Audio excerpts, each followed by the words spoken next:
question that, there should be a new superintendent in Tulsa Public Schools. You're watching Fox 23 News at 6. I'm Rick Marinon. Shay is off tonight. And I'm Sarah Whaley. Really glad you're with us tonight on this Monday. We begin with breaking news. As you just heard, State Superintendent Ryan Walters says Dr. Deborah Gist with TPS should no longer serve as the superintendent. However, he did not announce what specific actions he would take to achieve that. We've got live team coverage starting with Fox 23's Tanya Motorzitsky. She's live at Tulsa County Republican headquarters, where Walters just wrapped up that news conference.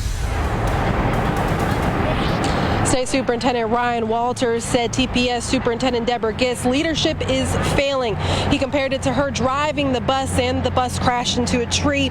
He says the district is well below the state's average for reading proficiency. He also brought up the $1 million of mismanaged money from that embezzlement case we told you about earlier this year. And he says that TPS's accreditation announcement is later this month still, but he also wanted to inform the public about the latest and how TPS is failing. He had 3 goals TPS needs to achieve this school year, and that's making sure funds are going into the classroom and that every child is reading at least average across the state, including TPS. And he also wants to make sure that TPS gets off of that F-rated listing.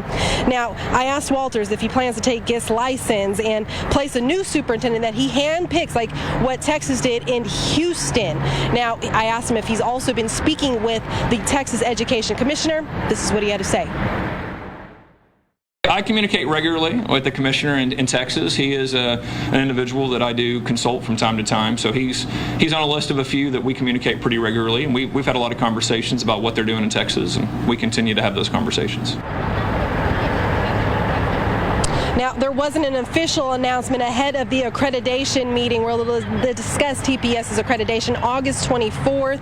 Now, we did ask if he has spoken with Gist. He says he did on Friday to see if there was any plans in place to take action, and he says there was not. So that's why he's planning with his administration to take action against TPS and its administration.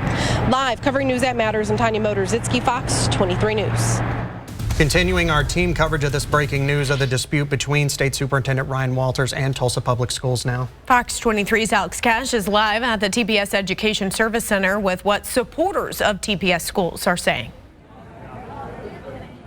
A rally is being held here this evening. Parents, grandparents, and just concerned members of the community have all turned out, some carrying banners, and they've been chanting, "Save our schools." If I just step out of the way, you can zoom in there and see some of these people. They're saying they want locally controlled schools and not control by the state. I've been speaking to some of the people who are down here.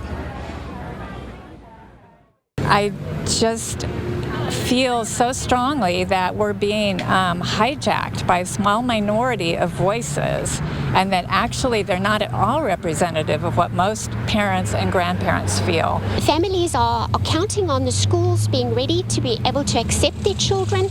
They're wanting help with their schools. They don't want criticism that just tears everybody down. We deserve the best public schools we can have, and I think that they should be free from under the state government. I mean, it should, like they said, school boards are local.